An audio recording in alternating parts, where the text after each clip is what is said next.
Electrostatic, I hope आप तैयारी करके आए हो। अपने इलेक्ट्रोस्टैटिक के क्वेश्चन आंसर से स्टार्ट कर रहे हैं। कुछ क्वेश्चन मैं आपके सामने यहाँ पे लिखूंगा, कुछ क्वेश्चन मैं आपसे पूछूंगा, आपको उनके आंसर यहाँ पे बताने हैं।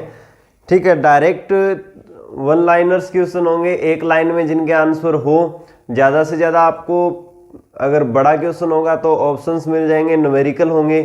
हर एक क्वेश्चन में आपको 1 मिनट का ही टाइम मिलेगा। 1 मिनट के अंदर आपको सोचना है और उसको सोच के आंसर करना है। जैसे कि मैं पहला क्वेश्चन यहाँ पे लिखने जा रहा हूं आपके लिए। फर्स्ट क्वेश्चन है,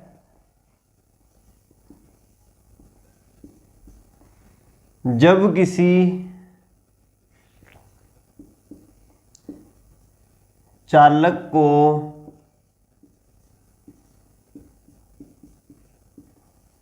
धनात्मक आवेश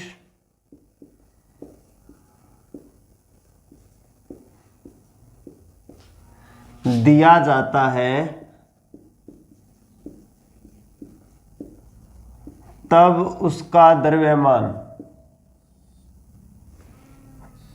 उसका द्रव्यमान जब किसी चालक को धनात्मक आवेश दिया जाता है तब उसका द्रव्यमान। कुछ ऑप्शंस मैं यहां पे लिख रहा हूं आपके सामने। ऑप्शन नंबर ए है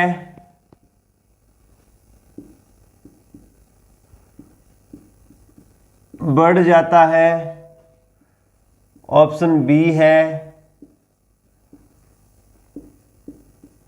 घट जाता है, ऑप्शन सी है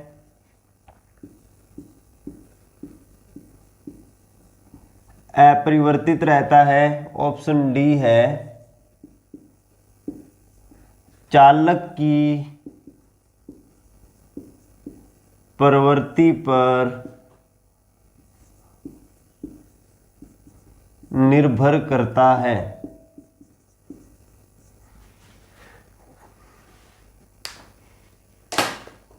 एक क्वेश्चन आपके सामने लिखा है मैंने कि जब किसी चालक को धनात्मक आवेश दिया जाता है तब क्या होगा, इनमें से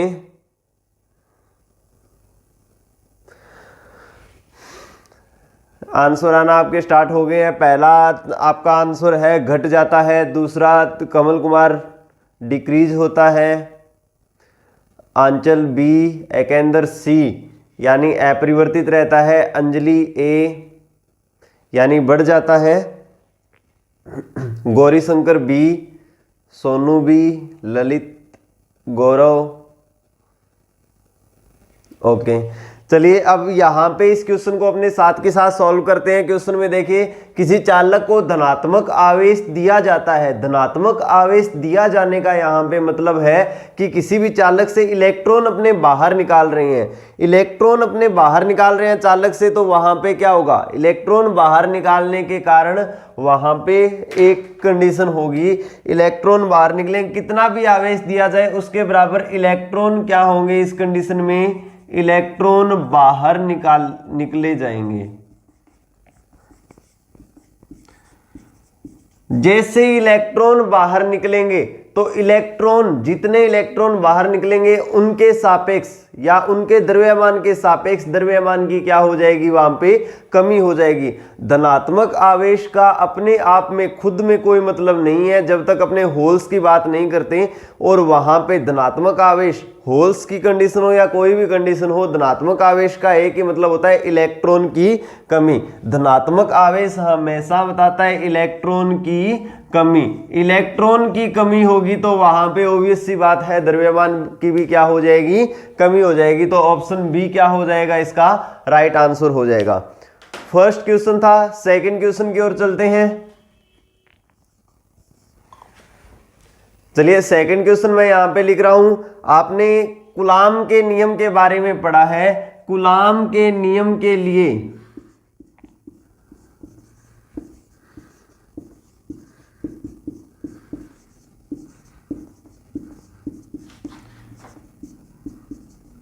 सत्य कथन नहीं है। कूलाम के नियम के लिए सत्य कथन नहीं है। कुछ ऑप्शंस मैं यहाँ पे आपके सामने लिख रहा हूं, उन ऑप्शन को देखना है और इनमें से कूलाम के नियम के लिए कौन सा सत्य नहीं है वह बताना है।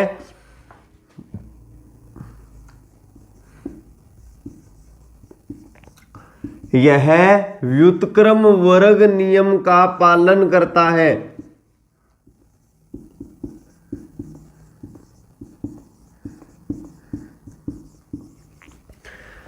ऑप्शन बी, कूलाम बल एक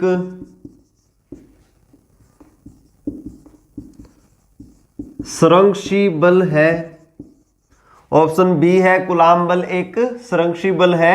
ऑप्शन सी की ओर चलते हैं,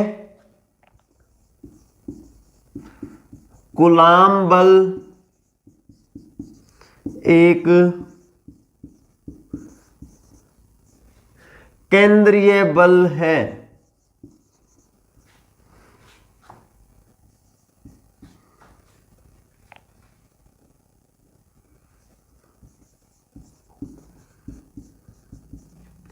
कूलाम बल केवल और केवल बिंदु आवेशों के लिए सत्य है। चलिए, मैंने यहाँ पे option A B C D 4 option लिखे। कूलाम बल के लिए निम्न में से सत्य कथन नहीं है। आंसर दीजिए इसमें कि कूलाम बल व्युत्क्रम वर्ग नियम का पालन करता है, कूलाम बल एक संरक्षी बल है, कूलाम बल एक केंद्रीय बल है, कूलाम बल केवल और केवल बिंदु आवेशों के लिए ही सत्य है। इनमें से कौन सा ऑप्शन है जो सही होगा? तुक्के मत लगाइएगा, अगर आपको कंफर्म हो तभी बताइएगा।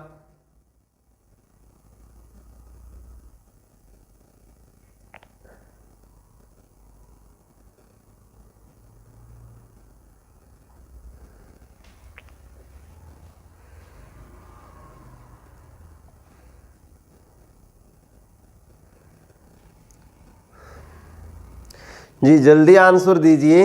नेक्स्ट क्वेश्चन की ओर मैं बढ़ रहा हूं, तब तक आपके लिए नेक्स्ट क्वेश्चन तैयार हो जाएगा।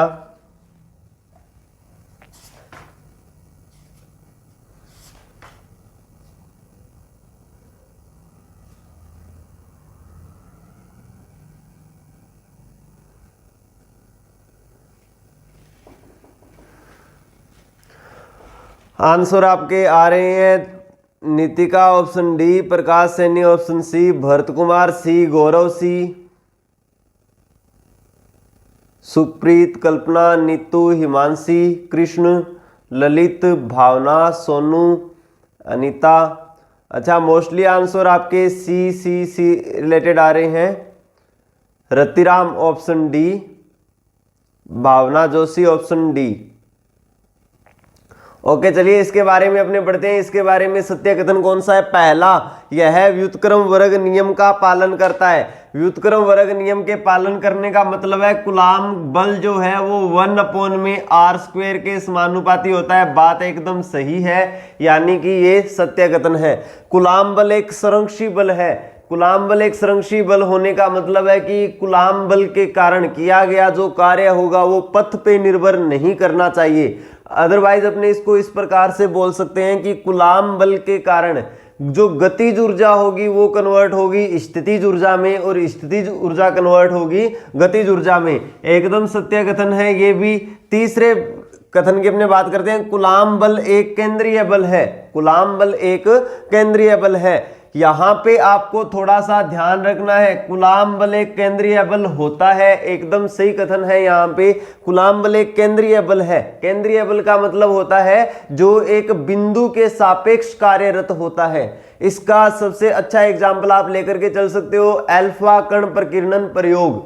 अल्फा कण प्रकीर्णन प्रयोग में आपने पढ़ा होगा कि अल्फा कण जब स्वर्णपन्नी की ओर अपने क्या करवाते हैं, आपतित करवाते हैं, तो अल्फा कण क्या होता है, उस सोने की पत्ती से रिफ्लेक्ट हो जाता है, परावर्तित हो जाता है। वहां पे जो परावर्तन होता है वो किसके कारण होता है? कूलाम बल के कारण, अल्फा कण और सोने के नाभिक दोनों के बीच के प्रतिकर्षण के कारण वहां पे होता है, और उस प्रतिकर्षण बल के कारण अल्फा कण का जो पथ होता है वो प्रवलयाकार, अति प्रवलयाकार हो जाता है, और उस अति प्रवलयाकार पथ के केंद्र पर सोने का नाभिक होता है। यानी उस केंद्र के अनुदिश अल्फा कण पे क्या लगता है, कूलाम बल लगता है। कूलाम बल, गुरुत्वाकर्षण बल, ये सारे के सारे बल क्या है, केंद्रीय बल है। कूलाम बल, गुरुत्वाकर्षण बल, सारे बल एक केंद्रीय बल है।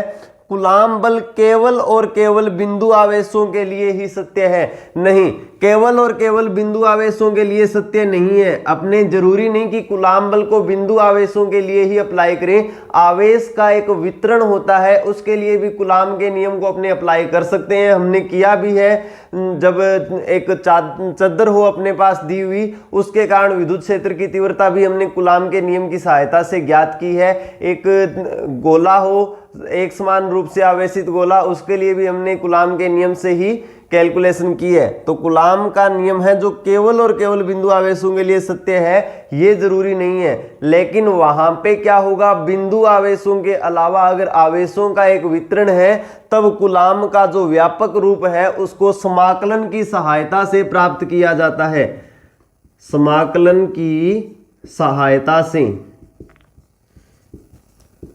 तो वहां पे ऑप्शन नंबर डी क्या हो जाएगा, इसका आंसर हो जाएगा option number D. Option number D है वो सत्य कथन नहीं है, यहां पे हमें थोड़ी सी करेक्शन की जरूरत है। Is that clear? आगे चल सकते हैं इसके बाद नेक्स्ट क्वेश्चन की ओर।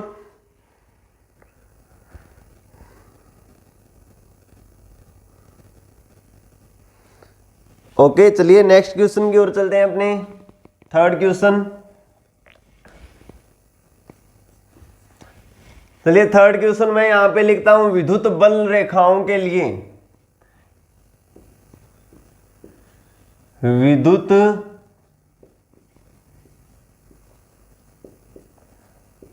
बल रेखाओं के लिए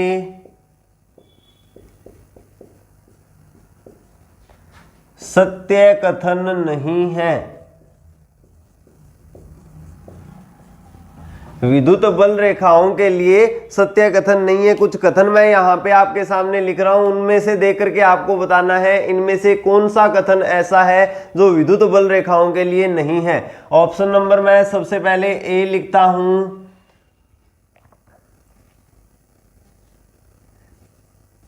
यह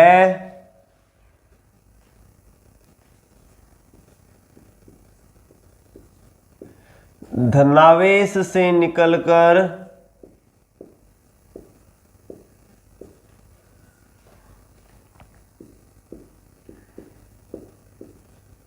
ऋणावेश पर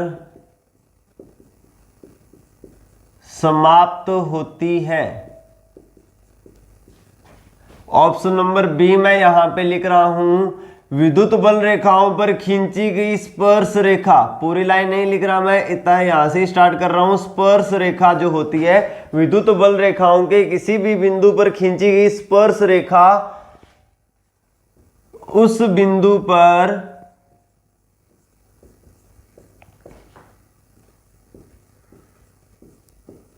विद्युत क्षेत्र की दिशा को प्रदर्शित करती है। ऑप्शन नंबर सी मैं यहां पे लिख रहा हूं,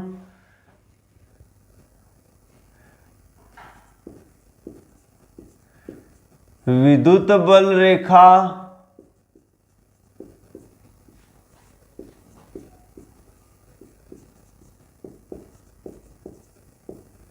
किसी आवेश पर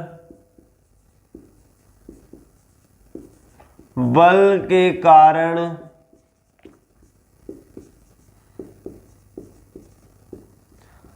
आवेश के पथ को प्रदर्शित करती है।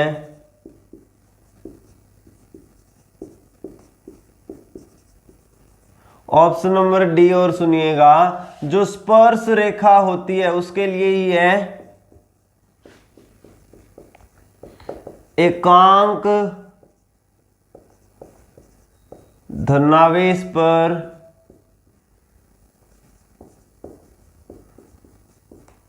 कूलाम बल की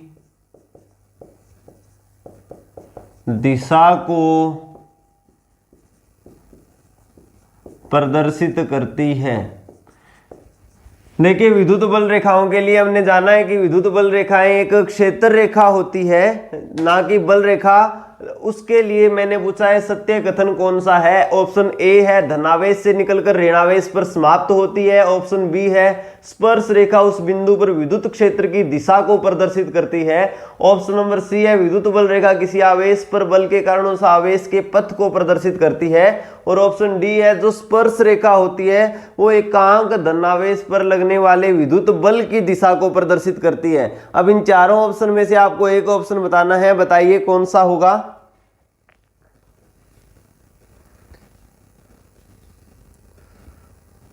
option C, option C, option सी।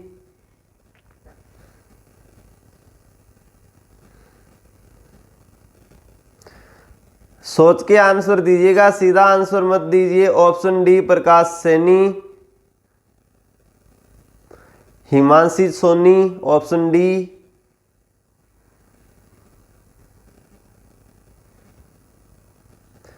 एनीवन एल्स, कोई और जो इसका आंसर देना चाहे।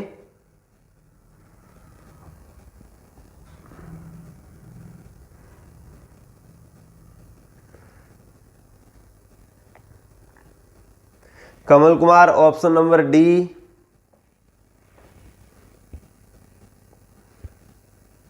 कोई और जिसको इसका आंसर आ रहा हो, आंसर देना चाहे, आंसर बता सकता है इसका।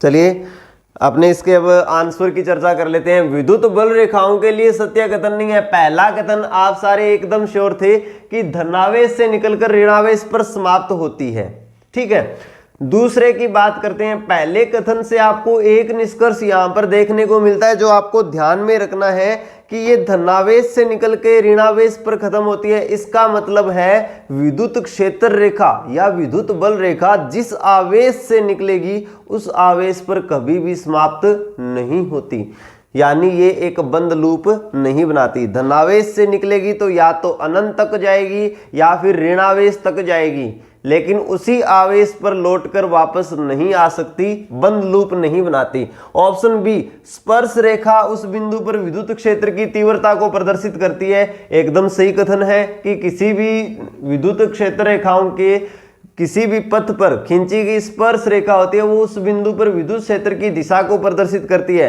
अब ऑप्शन डी में मैं यहाँ पे एक चीज आपसे पूछता हूं, इतनी लाइन को पढ़िए। एकांक धनावेश पर लगने वाला कूलाम बल क्या कहलाता है? एकांक धनावेश पर लगने वाला कूलाम बल, आपका आंसर होगा विद्युत क्षेत्र। यानी इतनी सी लाइन को स्पर्श रेखा विद्युत क्षेत्र की दिशा को प्रदर्शित करती है। मैंने लाइन वही लिखी जो ऑप्शन बी में लिखी है, बट थोड़ा सा इसमें क्या किया, चेंज किया है। मैंने विद्युत क्षेत्र की यहाँ पे डेफिनेशन लिख दी। डेफिनेशन लिखते ही थोड़ी सी कंफ्यूजन होना क्या हो गया, क्रिएट हो गया। तो किसी भी ऑप्शन को आप पढ़ो तो साथ में उसको फील भी करना है कि यहाँ पे ऑप्शन में जो लिखा हुआ है उसका मतलब क्या है। तो ऑप्शन डी का मतलब भी यही है, स्पर्श रेखा होती है वो एकांक धनावेश पर कूलाम बल यानी कि विद्युत क्षेत्र की दिशा को क्या करती है, प्रदर्शित करती है। ऑप्शन डी भी यहाँ पे सही है। ऑप्शन सी की बात कर लेते हैं। विद्युत बल रेखा किसी आवेश पर बल के कारण उस आवेश के पथ को प्रदर्शित करती है। ऑप्शन नंबर सी है वो सही तो है लेकिन हर एक कंडीशन में सत्य नहीं है।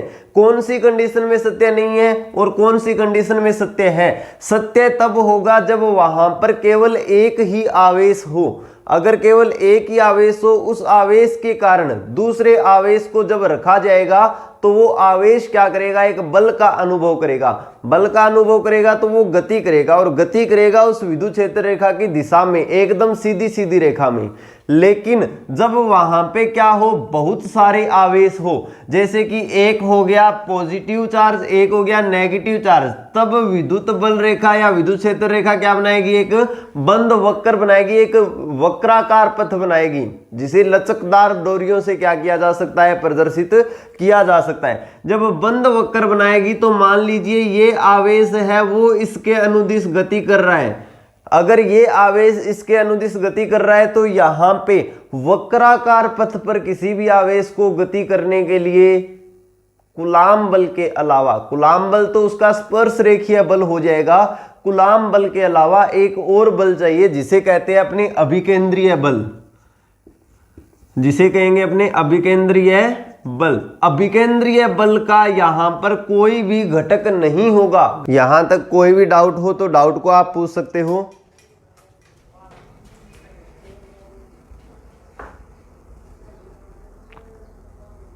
अगले क्वेश्चन की ओर चलें। चलिए, फोर्थ क्वेश्चन आपसे मैं पूछ रहा हूं, आपको दिए गए हैं 2 पॉइंट चार्ज, 2 पॉइंट चार्ज दिए गए हैं। फोर्थ क्वेश्चन में यहां पे लिख रहा हूं 2 बिंदु आवेश, एक बिंदु आवेश है 3 माइक्रो कूलाम का तथा दूसरा बिंदु आवेश है 8 माइक्रो कूलाम का। 2 बिंदु आवेश, एक बिंदु आवेश है 3 माइक्रो कूलाम का, दूसरा है 8 माइक्रो कूलाम का। दोनों को जब कहीं पर रखा जाता है, रखे जाने के कारण दोनों के मध्य बल क्या है, 40 न्यूटन का बल लगता है।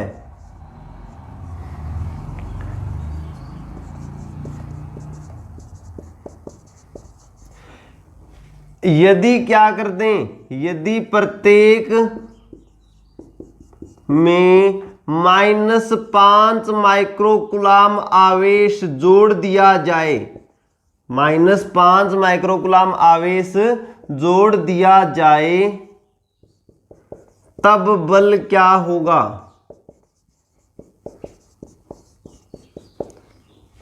ऑप्शन लिख रहा हूं मैं यहां पे। ऑप्शन नंबर ए है -10 न्यूटन, ऑप्शन नंबर बी है +10 न्यूटन, ऑप्शन नंबर सी है -20 न्यूटन, ऑप्शन नंबर डी है +20 न्यूटन। 4 ऑप्शन आपके सामने है, चारों में से एक सही होगा। बताइए कौन सा होगा। 2 बिंदु आवेश, दोनों पर आपको बल दिया गया है 3 माइक्रो कूलाम तथा 8 माइक्रो कूलाम बल। आंसर दीजिए इसका।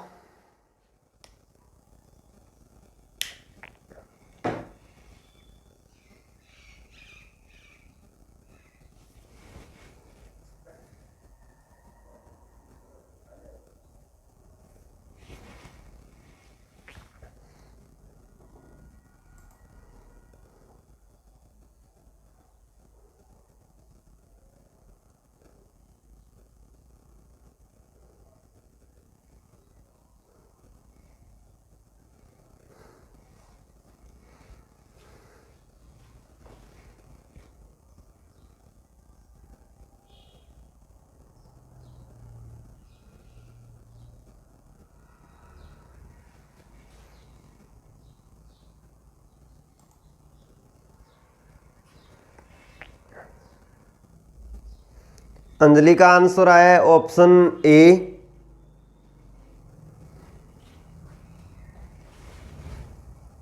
कमल Kumar option B, Prakash Saini option B, Sukhpreet Kaur option B.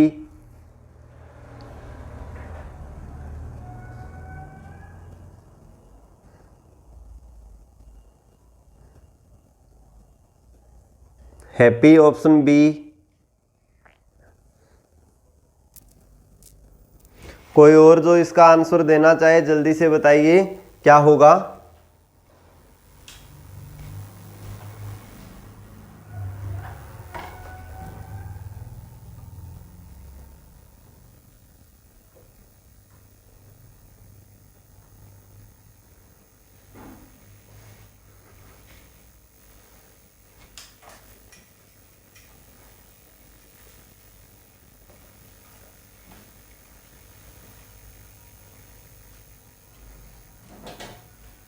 एकेंदर, Arun, Nitika option B, option B, option B.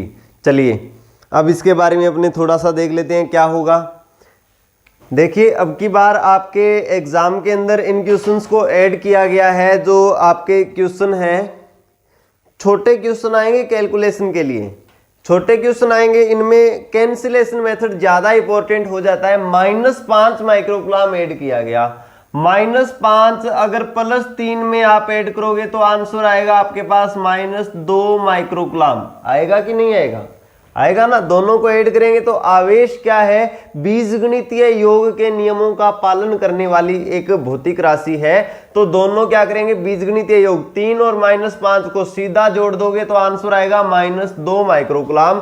वहीं 8 और -5 को जोड़ोगे तो आपके पास आंसर आएगा +3 माइक्रोकूलम। -2 माइक्रोकूलम और +3 माइक्रोकूलम। अगर दोनों का Q1 मल्टीप्लाई विद Q2 करोगे तो आपको देखने में भी पता चल रहा है कि आंसर आपका नेगेटिव आएगा।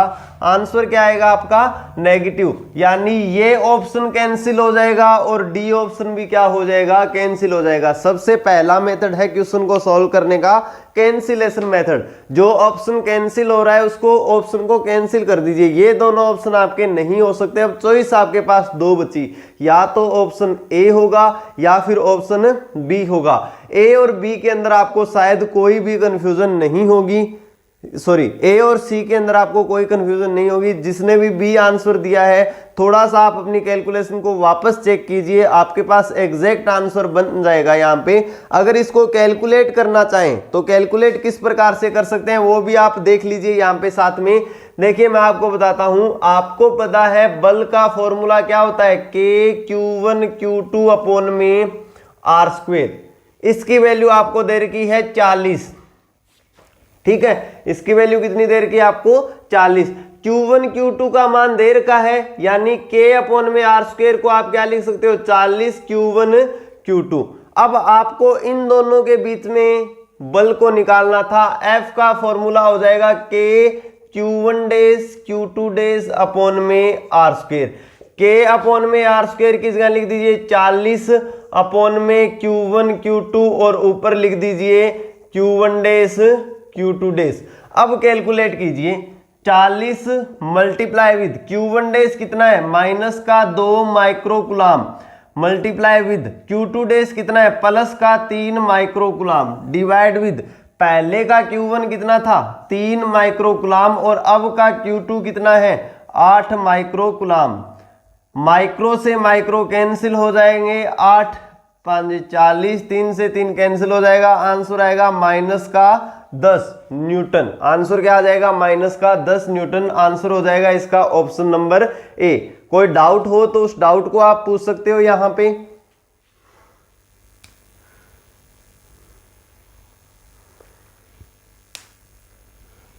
कूलाम लॉ से चार्ज के परिमाण को काम में लेते हैं। हाँ, कूलाम लॉ में अपने चार्ज के परिमाण को काम में लेते हैं, लेकिन बल में आंसर में आपने देखा प्लस और माइनस का साइन दिया हुआ है। प्लस और माइनस का साइन मैंने आपको बताया है हमेशा दिशा को प्रदर्शित करता है। प्लस और माइनस का साइन किसको प्रदर्शित करता है? दिशा को। अब यहां पे दिशा आपको दी हुई है तो कूलाम के नियम में अपने क्या काम में लेंगे? सदिश रूप काम में लेंगे। -10 न्यूटन का बल आपको बताएगा बल आकर्षण प्रकृति का है, +10 न्यूटन आपको बताता है बल प्रतिकर्षण प्रकृति का है। Is that clear?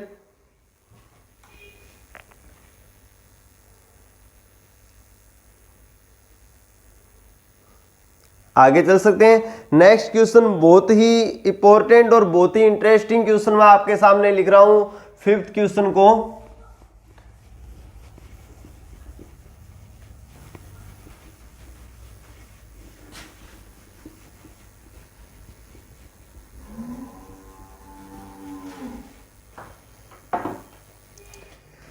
देखिए अगला क्वेश्चन क्या है। 5वां क्वेश्चन मैं यहां पे लिख रहा हूं। 5th क्वेश्चन ये कहता है कि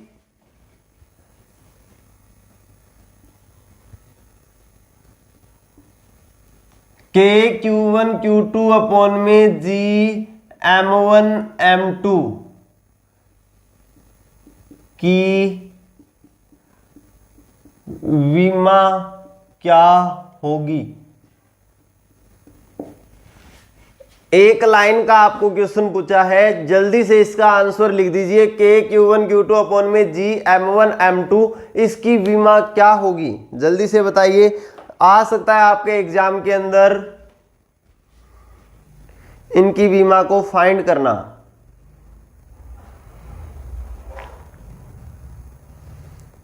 KQ1 Q2 अपॉन में G M1 M2 की विमा क्या होगी?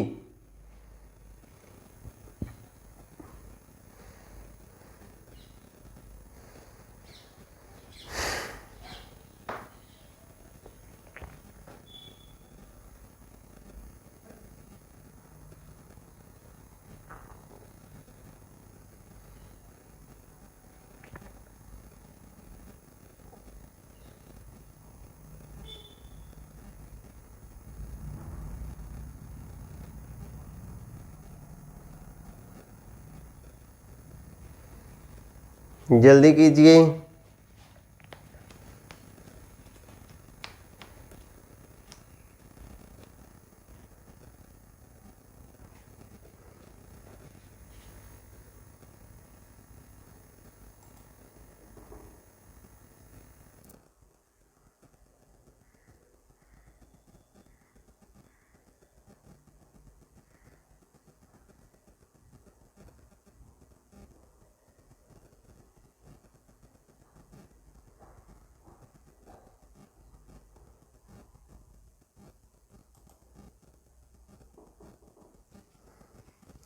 कमल कुमार का आंसर है डायमेंशन लेस।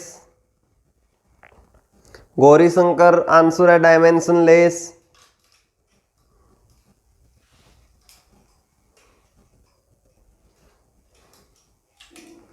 कोई और जिसको इसका आंसर पता हो बताइए।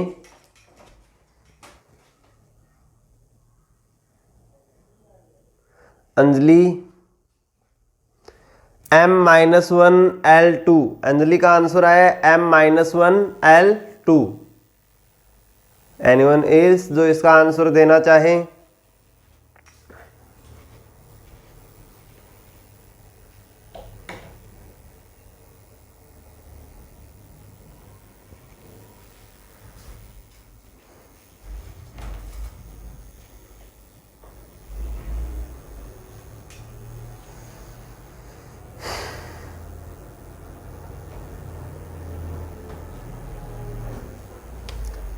एकेंदर नहीं होगी।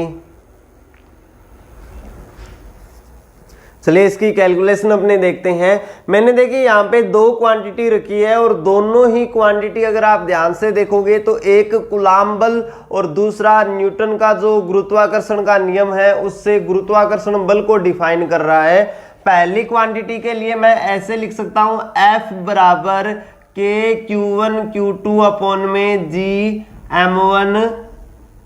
R square. F बराबर KQ1 Q2 अपॉन में R स्क्वेयर। इसी प्रकार मैं क्या लिख सकता हूं? F बराबर लिख सकता हूं G M1 M2 अपॉन में R स्क्वेयर। F बराबर मैं लिख सकता हूं G M1 M2 अपॉन में R स्क्वेयर। दोनों को कंबाइन करना है। KQ1 Q2 को मैं लिख सकता हूं F गुणा में R स्क्वेयर। इसी प्रकार G M1 M2 को मैं लिख सकता हूं F गुणा में R स्क्वेयर। वैल्यू पुट करके देखिए F गुणा में R स्क्वेयर अपॉन में F गुणा में R स्क्वेयर। आंसर क्या आएगा आपके पास? 1। एक कांस्टेंट आता है, यहां पे एक नियतांक आता है। ठीक है, एक नियतांक आपके पास यहां पे आता है, यानी जो क्वांटिटी होगी वो क्या होगी? विमाहीन राशि होगी। जो क्वांटिटी होगी वो क्या होगी? विमाहीन राशि होगी। ठीक है, यहां पे 1 का मतलब मैंने डायमेंशन लेस की बात की है। ये जो क्वांटिटी आती है उसकी डायमेंशन क्या होती है? M0 L0 T0। Dimension less होती है वो क्वांटिटी। अगर मैं यहीं पे आपसे क्वेश्चन पूछूं कि KQ1 Q2 अपॉन में G M1 M2 की इस नियतांक का मान क्या होगा? इस नियतांक का मान क्या होगा? अगर आपको यहाँ पे M1 और M2 का मान दे दिया जाए 1 किलोग्राम और Q1 और Q2 का मान दे दिया जाए 1 कूलाम, तब आपके पास इस नियतांक का मान क्या होगा? तो ये क्वेश्चन आपके लिए घर से करने के लिए आप कैलकुलेट करके देखिएगा। तब तक मैं नेक्स्ट क्वेश्चन आपके सामने यहाँ पे लिख रहा हूं।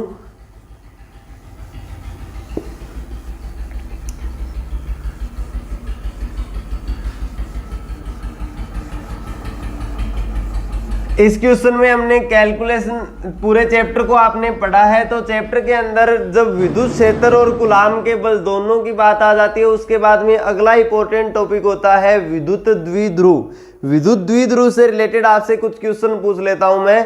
विद्युत द्विध्रुव के लिए क्वेश्चन है नंबर 6।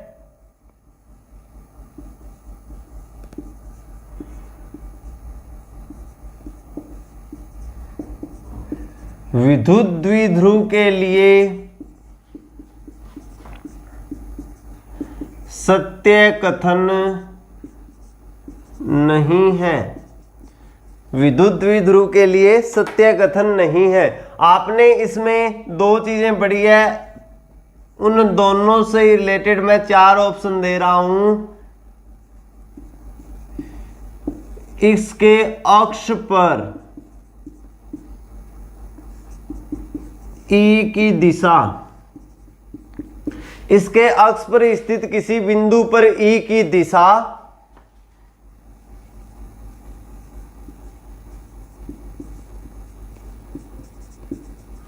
होती है। दूसरा है इसके अक्ष पर ई वेक्टर की दिशा माइनस पी कैप होती है।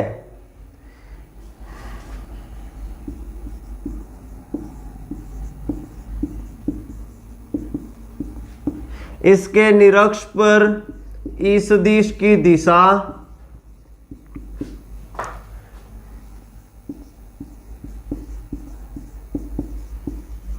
होती है। इसके निरक्ष पर दिशा माइनस पी कैप होती है। जहां P क्या है, जहां P वेक्टर बराबर है विद्युत द्विध्रुव आघूर्ण। ठीक है, अब मैं इसके ऑप्शन दे रहा हूं। ऑप्शन नंबर ए है 1 and 2 सत्य है, सॉरी 1 and 3 सत्य है। ऑप्शन नंबर बी है 1 and 4 सत्य है। ऑप्शन नंबर सी है 2 and 3 सत्य है। ऑप्शन नंबर डी यहां पे है 2 and 4 सत्य है। बता दीजिए फटाक से।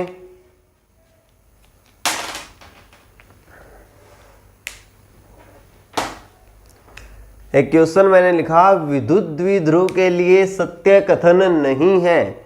विद्युत द्विध्रुव के कारण मैंने तीव्रता की दिशा पूछी, कोई फॉर्मूला आपसे नहीं पूछा। इसके अक्ष पर ई सदिश की दिशा पी कैप में होती है, माइनस पी कैप में होती है। पी कैप होती है निरक्ष पर या माइनस पी कैप होती है निरक्ष पर। अंजलि राठौड़ आंसर है ऑप्शन बी। नीतू आंसर है option number B. Bharat Kumar option number B. Sukhpreet, Bhavna, Partha,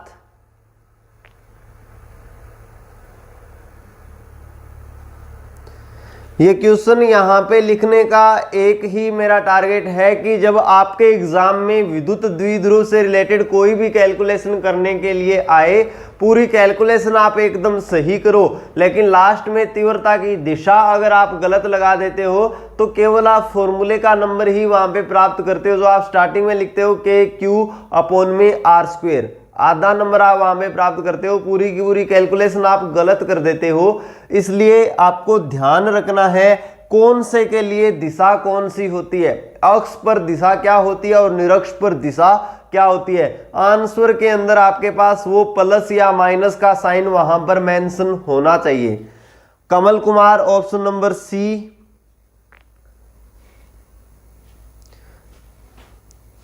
कोई और जो इसका आंसर बताना चाहे बताइए।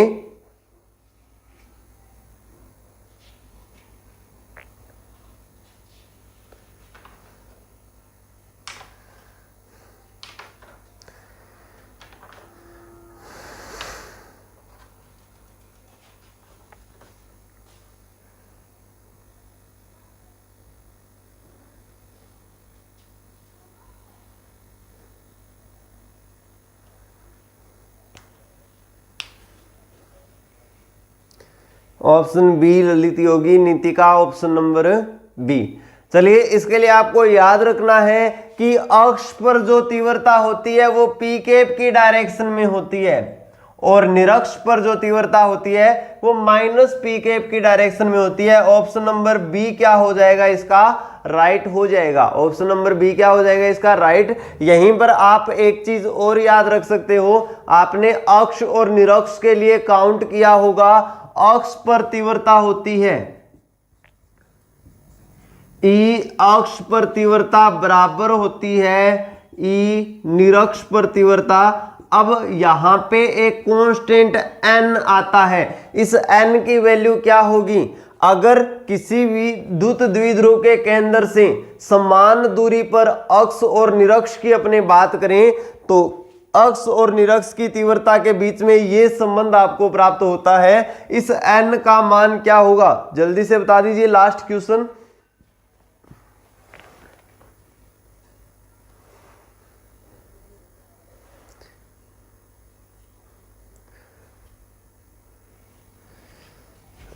चलिए फिर करेक्ट कर देते हैं अपने सत्याकथन। नो प्रॉब्लम, क्वेश्चन में थोड़ी सी मिस्टेक हो गई है। ओके, अब क्लियर है। अब इसका बताइए, अक्ष पर तीव्रता बराबर होती है n गुणा में निरक्ष पर तीव्रता। इस n का मान कितना होता है? सबका आंसर देखिए आना स्टार्ट हो गया। 2 2 2 2।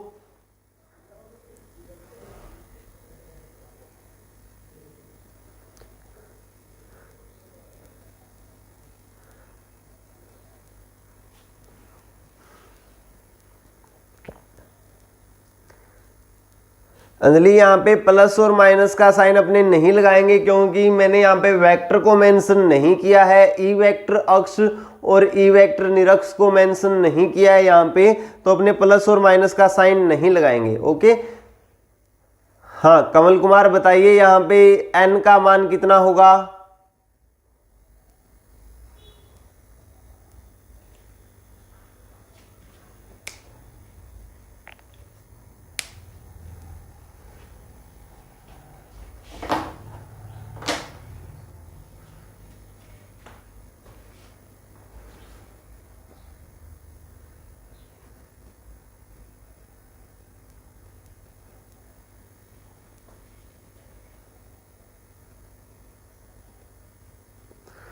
अक्ष पर ई की डायरेक्शन कंडीशन से माइनस पी भी हो सकती है।